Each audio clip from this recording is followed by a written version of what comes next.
Welcome to Probability and Statistics. In this lecture video, we're going to talk about something called the estimating population mean. So if you can think back on lecture videos in chapter 6 and chapter 7, what we've been doing is learning how to find the areas under the normal curve by having the mean and the standard deviation. All right, so we convert it into a z-score, so where we can put it in the calculator under the normal CDF to find the area under the curve. Or we done problems where we got to use inverse norm to find the z-score. Then we can find the mean, or maybe like standard deviation, or finding a random variable x. Now, this section is a little bit different. Beginning of chapter 8, we're going to learn this thing called estimating what the population mean is, okay? Where the population standard deviation is known. So, what is so-called a point estimate? Okay, a point estimate is basically a value that will estimate the population parameter. Okay, in this section, we're going to talk about the point estimate for the population mean, mu. So what's happening is we know that we can have random variable x bar. Okay, we can take lots and lots of samples, and all those sample means become a random variable. So take a step further is where we can use the sample means, okay, as a point estimate for the population mean. Because again, it's very, very difficult to find the true population mean. So what we can do instead, again, is using the sample mean as a point estimate of what the true population mean is. So the population proportion, the sample proportion p hat will be our point estimate for the population proportion. Okay, so again, it's going back to what we talked about at the beginning of the lecture video series, is where we gotta use sample mean or sampling proportion to estimate, okay, our population parameter. All right, so to be able to estimate population mean where sigma is known, all right, this thing called the confidence interval is referring to an unknown parameter. Okay, a confidence interval for an unknown parameter is an interval of numbers that contains the population parameter. So what's going to happen here with our normal curve is we know the mean is actually somewhere in the middle. So we're going to come up with an interval of number from this number to that number. And within that interval, okay, it will contain my population mean. Now, maybe my population mean is right here. Maybe my population mean, the true population mean is here. We don't really know exactly. So that's why a lot of times what you will realize is once I come up with the interval, okay, what's in the center of the interval is where we're going to say what the true population mean is. It could be in other places inside the interval, but we're just assuming what's in the center, okay, will be what the population mean is. So it's a type of estimate, okay, it's a type of estimate. So I will show you how to find these two numbers, finding the interval just in a minute. All right, the level of confidence is referring to the expected proportion of interval that will contain the population parameter. If a larger number of different samples is obtained, okay, it will denote it as 1 minus alpha times 100. Okay, we talk about this later, alpha, before, okay. I think we talked about the word alpha back when we mentioned something called z sub alpha. Alpha is where in a different chapter, alpha is referring to the area to the right. Okay, here we actually gonna say alpha, okay, to be called something else, more in specific. So the level of confidence, let's say we have a 95% level of confidence where the alpha is 0.05. 1 minus alpha times 100. So that's how I get 95%. 1 minus 0.05, I get a 95% level of confidence. What the level of confidence is saying is, if I have 100 different confidence intervals that are constructed, okay, if I construct 100 different one of these interval from this number to that number, then we are expecting 95 of those intervals, okay, making 100 different intervals. We should expect 95 of them include the population parameter, and 5 of them do not. Okay, that's what the level of confidence is really saying. All right. Another word is called the margin of error. It's referring to the largest possible distance from the point estimate that the confidence interval will cover. So we're going to use our sample mean in this section as a point estimate, okay, and plus and minus so much margin error to get our intervals from this number to that number. So this formula, okay, the confidence interval for population mean, the true mean is somewhere in between those two intervals. Okay, to find those two intervals, the idea is take the point estimate or the sample mean in this particular example minus the margin error or plus the margin error. Okay, where x bar is the sample mean, which is the point estimate for the population mean. Alright, so if I go back to my picture here for a moment, okay, that I drew for you. Alright, let me move this down. Well, it's alright. Alright, so our point estimate basically is going to be the sample mean, which we're going to assume, okay, to be somewhere right here. So the distance from the point estimate plus the margin error or minus the margin error, that distance, okay, to the right or to the left will tell me what the actual interval is that will contain my population parameter or population mean in this section. Alright, so let me show you more pictures just in a minute. To find, so this is the idea of how to estimate, okay, how to find the confidence interval. To be more specific, the margin of error, okay, where sigma is known, will be z of alpha over 2. Okay, to find the margin error, z sub alpha over 2 times the sigma of the sample mean.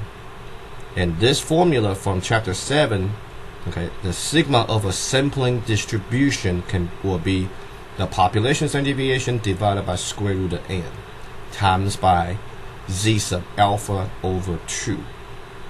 So a long time ago, I remember saying something about the z sub alpha, where I think I gave you an example of z sub alpha 0.1. So the 0.1 is referring to the area to the right. Okay, the area to the right is 0.1. Okay, our job is to find the z-score. So what z sub alpha over 2 means, we will actually divide the area in 2, so that will be z sub 0.05. The reason why I divided by 2 is because the interval is somewhere is from this number to that number. So I actually have another tail, okay, where the two tails are even amount of area. So that means one of them is 0.05, the other one is also 0.05 as well. Okay, that's why we say z sub alpha over 2, because now I'm having two tails. And what I'm looking for, okay, is the interval that's in between.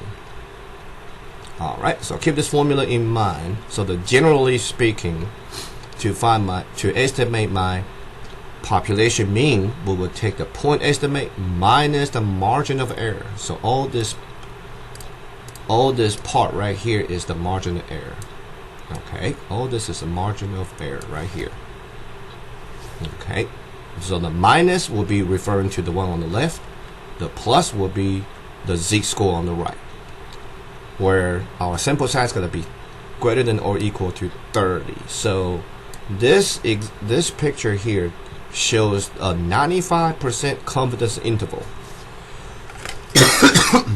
So if I have a 95% confidence interval, okay, that means my alpha is going to be 0.05.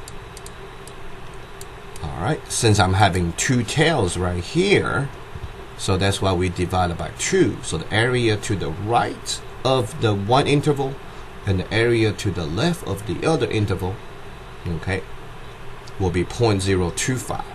Now, how did they come up with this negative 1.96? To come up with a z-score, as you can recall, to find the z-score, we can type in inverse norm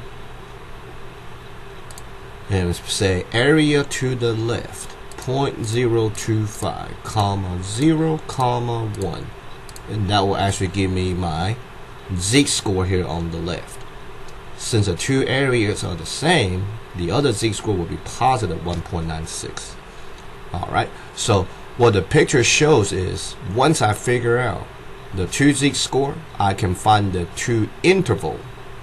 Okay, that will tell me my population mean will be somewhere in between those two intervals.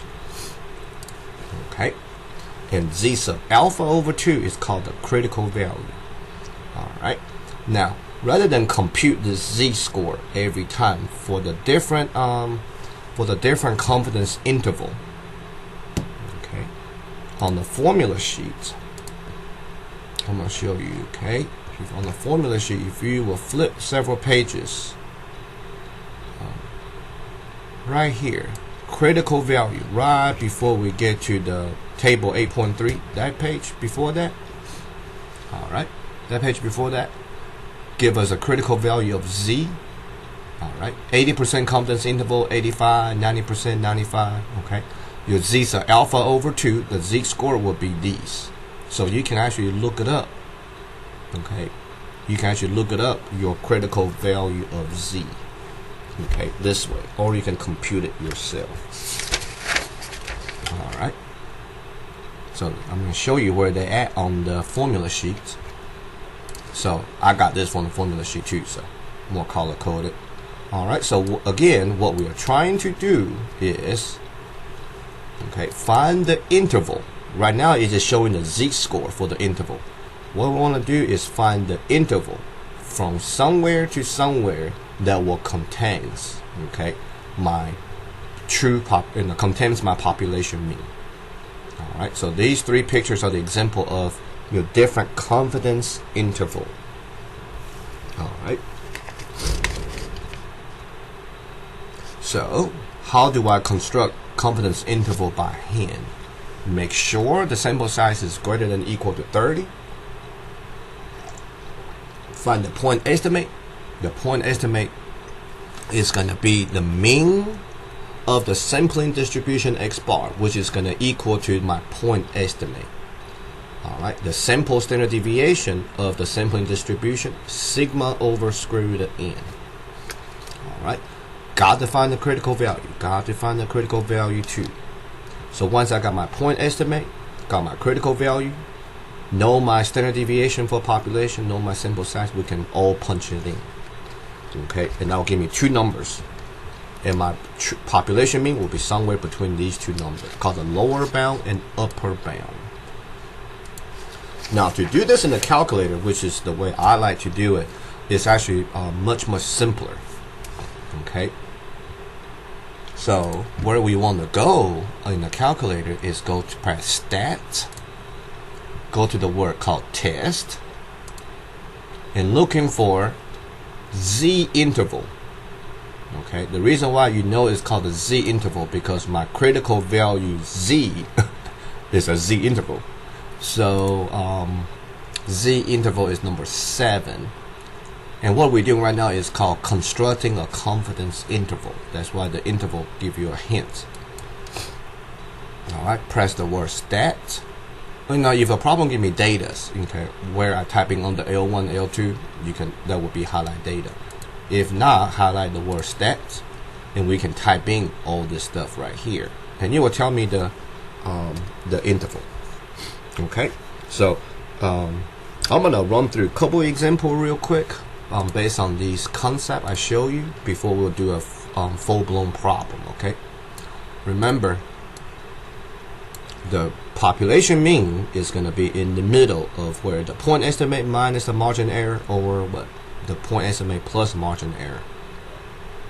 Alright, let me do one example here. Okay, let's say the mean monthly water bill for 140 residents of a local apartment complex is $74. Okay, so this $74 is the simple mean, okay, of the 140. What is the best point estimate? Well, the best point estimate, okay, got to come from the mean of the sampling distribution, which got to be the point estimate. And now I am looking at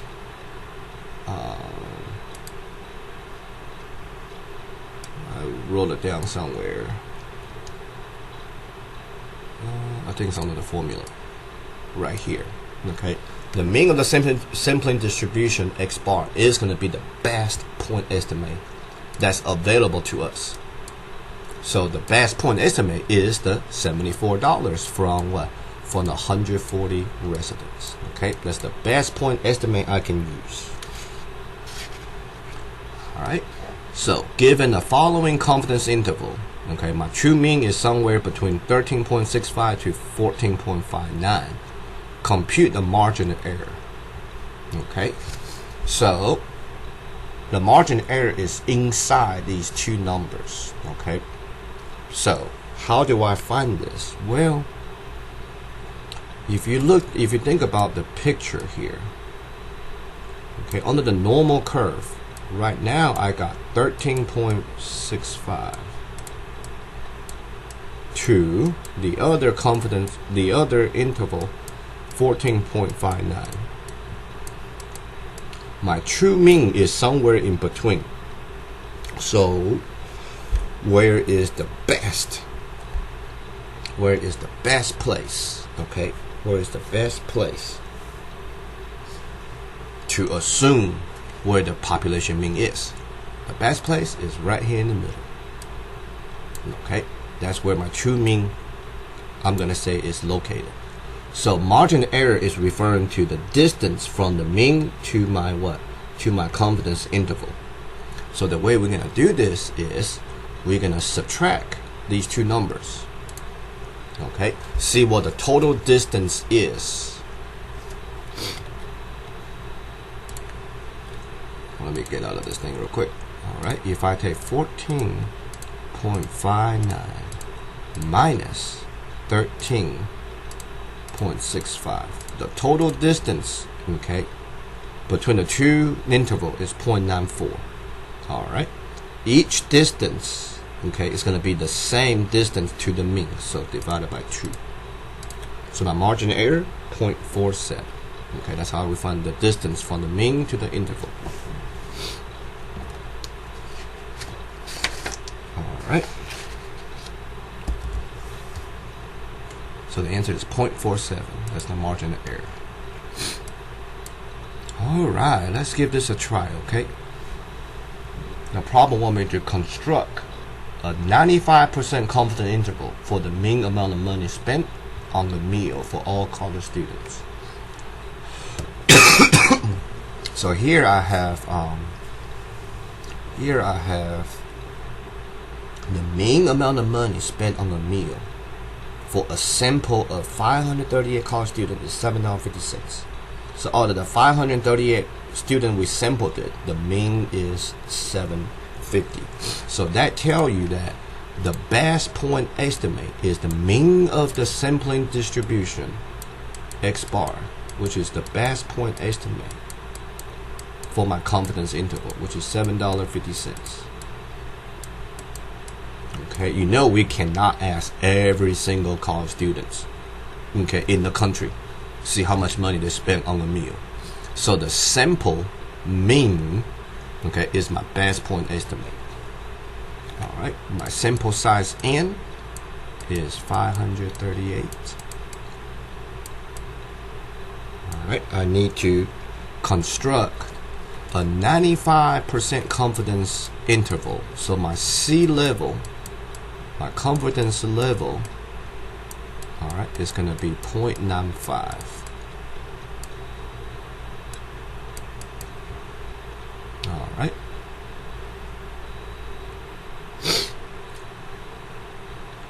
If the margin of error for population mean with a 95% interval is 2.1, so that means the 2.1 is my margin of error.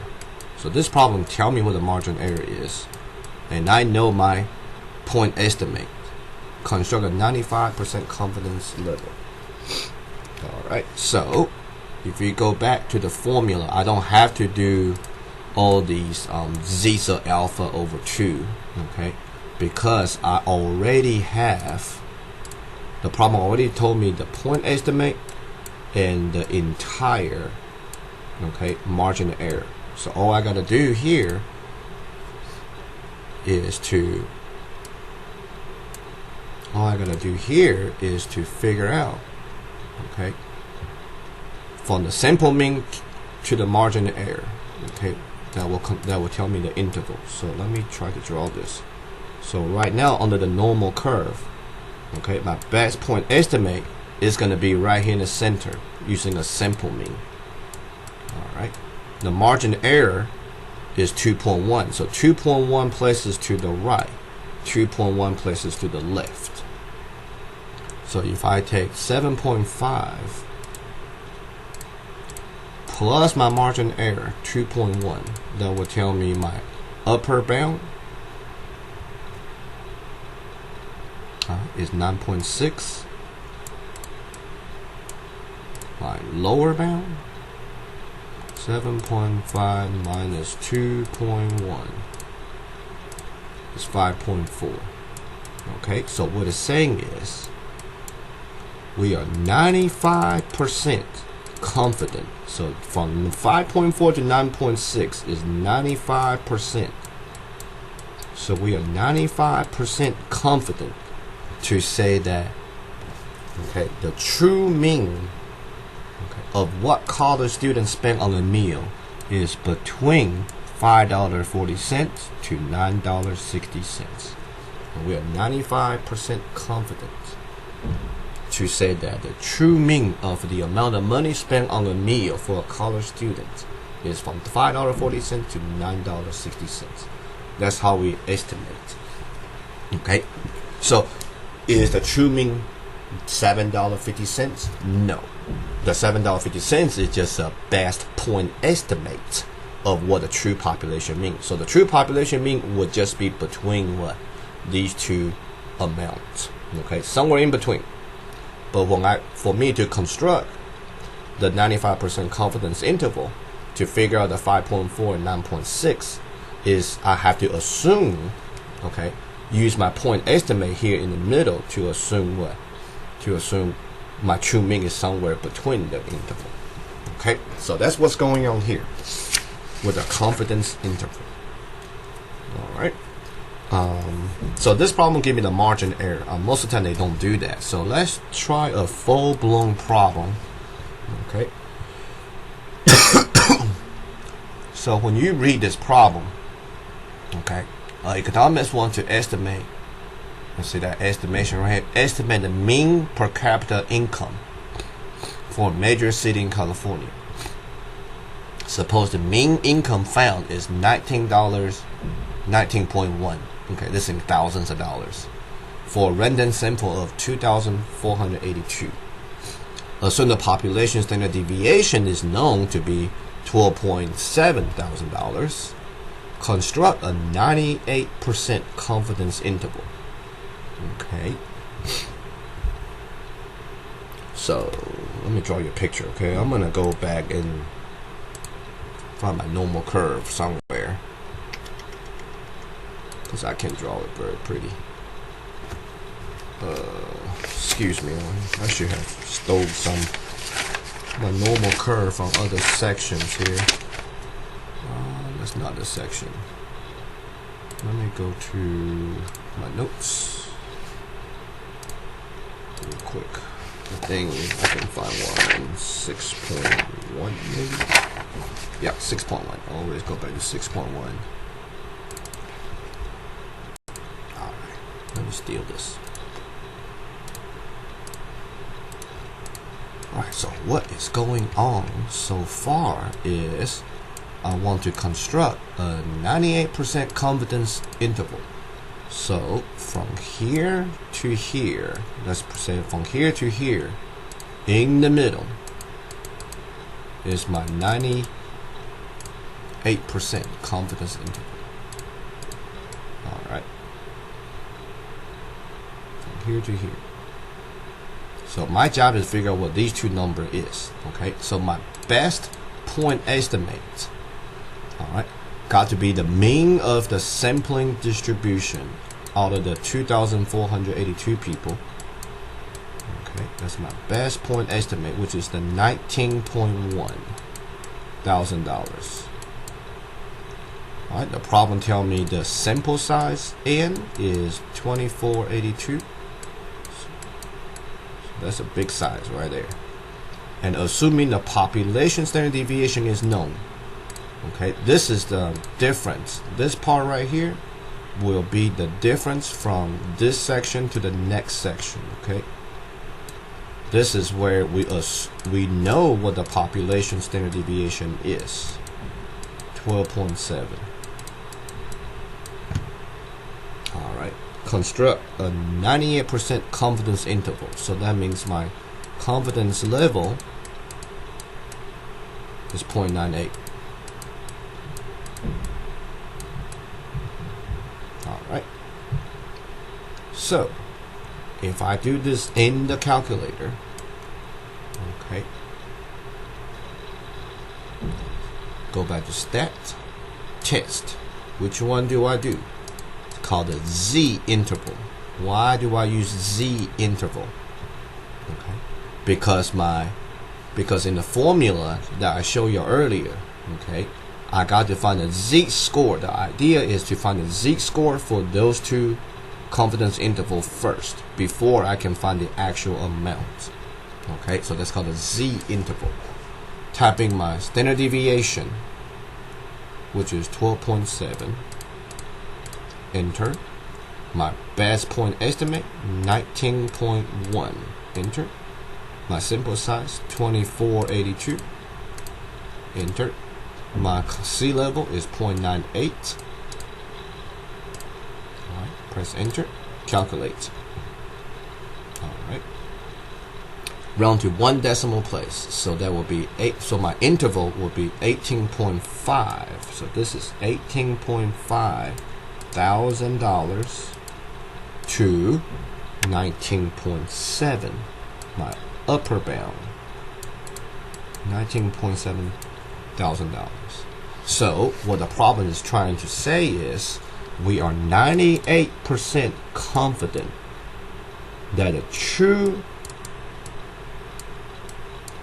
true mean, okay, per capita income in this city is between $18.5 thousand to $19.7 thousand. We are 98% confident to say this is going to be 18.5 to 19.7. Okay, so our true mean will be somewhere in the middle. And what most of the time people assume is what is the one that's in the middle of the confidence interval is going to be the true mean, because we don't really know exactly where it is. So that's the best point estimate we can have. All right, that's the idea. Now I'm going to show you how to do this problem by hand. Okay, to do this by hand, you actually need to be able to use this formula. Okay, because about the only thing we are missing Well, the only thing we are missing so far from the formula is z, so alpha over 2. And hopefully by showing you how to do by hand, you can realize that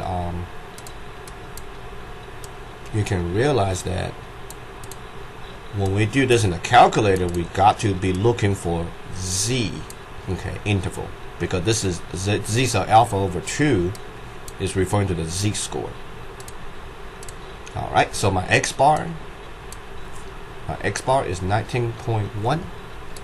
So basically, all I'm going to do is take 19.1 minus z, so alpha over 2. So we can look this up. This is 98% confidence level. So in the formula sheet, 98% confidence level, z, so alpha over 2 is 2.33. So minus the 2.33. So basically, this z-score here is negative 2.33. This z-score here is positive 2.33 times my sigma 12.7 divided by the square root of my sample 2482.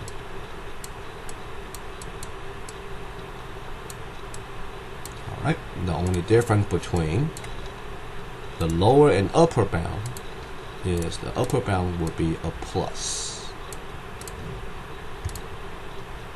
Okay. So if I type it in the calculator, let me clear that out.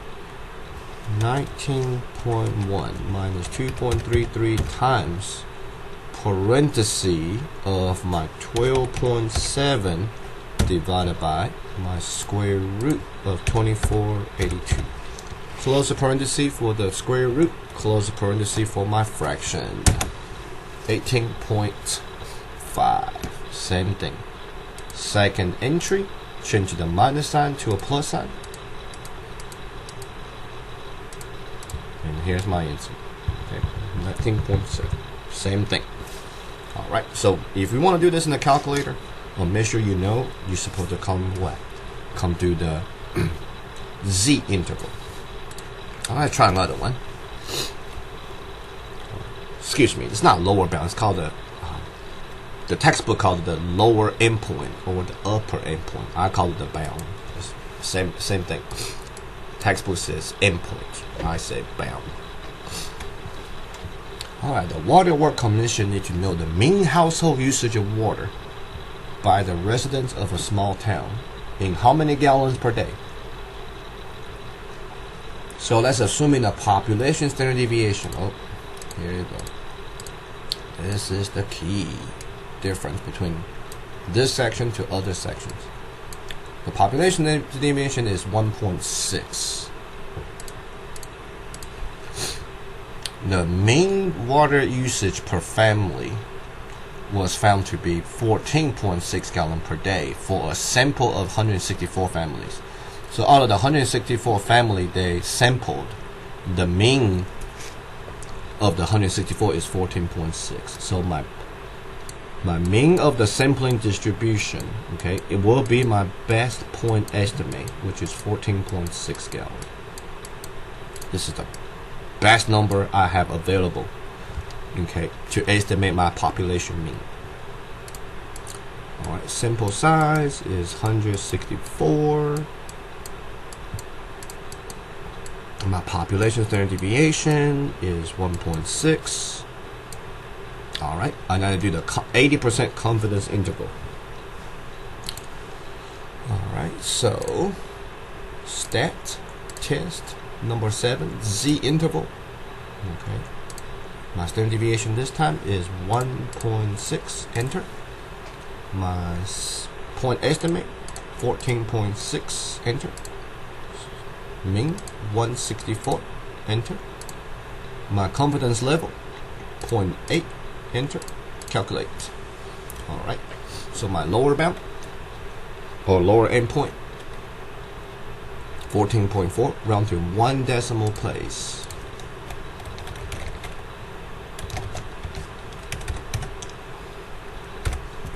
In my upper,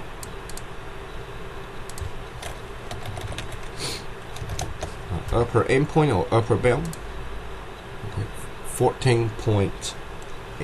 14.4 to 14.8. So what the problem is saying is, okay, what the problem is saying is we are 80% confident, okay, that the true population mean of using how many gallons per day is going to be between 14.4 gallon to 14.8 gallon.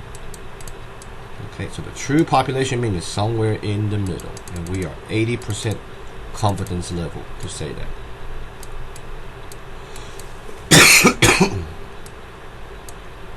Alrighty.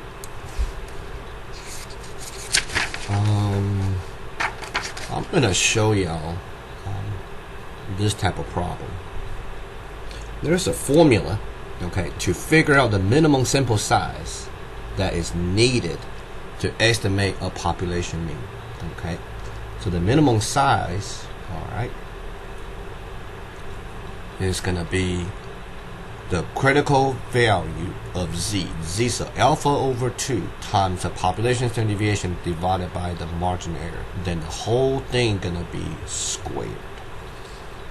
Okay, where the E is gonna be the desired maximum margin error.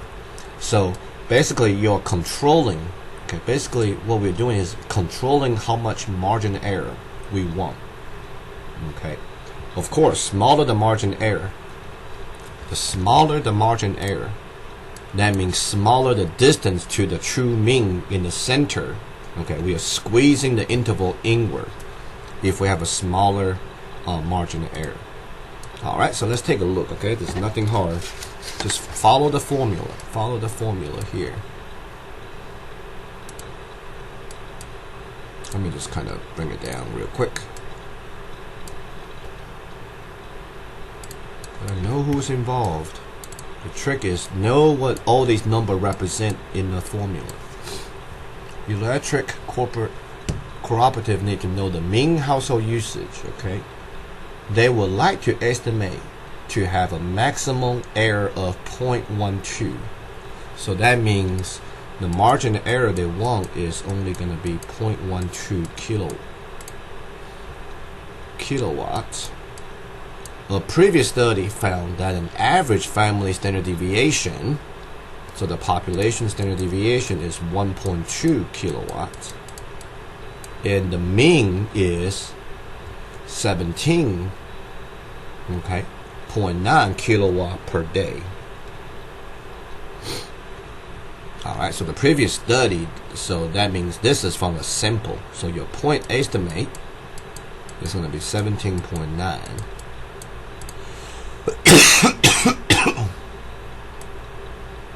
If they are using a 90% confidence level, so our C level is going to be 90%, how large a sample is required to estimate the mean usage of electricity. Okay, so the only thing I do not know is my Z, so alpha over 2, right? So what I can do here is figure out the Z sub alpha over 2. If the C level is 0.9, then Z sub, so that means my alpha is going to be 0.1. Alright, so Z sub 0.1 divided by 2, which is Z sub 0.05. Alright, so if I do an inverse norm, number 3, area to the left is 0.05, comma 0, comma 1. That will tell me it's going to be 1.645. Okay, I know, it's negative because I'm looking at the area to the left of my z-score. But the actual critical value is 1.645. Alright, I can either do it this way or I can look it up in the table. Alright, 1.645, because I was doing the 90% confidence level, so that will be 1.645 for my critical value. So either way will work. Alright, how large my sample need? So that would be the zeta alpha over 2, 1.645, times my population standard deviation, 1.2, divided by the margin of error I want to have, 0.12. Okay. Now if the problem does not give me the margin of error, okay, I can figure it out by looking at my formula. Okay, remember this part is the margin of error. But you can't really figure out this way, because to figure out margin of error you gotta have a sample size, so can't really use this. There's actually another way to go about doing this, but right now I just want to show you how to use this formula. So that's why they give you the margin of error, because they want to control that number. Alright, whole thing squared, okay? Whole thing squared. I'm going to type equals inside first. 1.642 times 1.2 divided by 0.12 first. Then the whole thing squared. Round to the nearest whole number. So that will be 271 samples. Alright, if I can have 271 samples, if I take 271 samples, okay, trying to keep the margin error at 0.12 kilowatts, okay, that should provide me with the sample mean that I want. Alright. So this problem is the same thing, okay? This problem is the same thing. So I'm not going to repeat this problem. The only difference between this problem versus that one is variance. They're giving me the variance. So to find but what I need here in the formula is population standard deviation. So I got to take a square root of this number. I got to use the 98% confidence level to find my zeta alpha over 2. Then I can put the formulas together. Alright, so this lecture video is about how to construct a confidence interval, okay, so we can estimate where our true population mean is going to be located. Okay, it's located between the two intervals. And this section is also about knowing what the population standard deviation is. In the next lecture video, we're going to talk about what happens when the population standard deviation is unknown. Okay, we're going to use different types of distribution to help us estimating population mean. All right, thank you.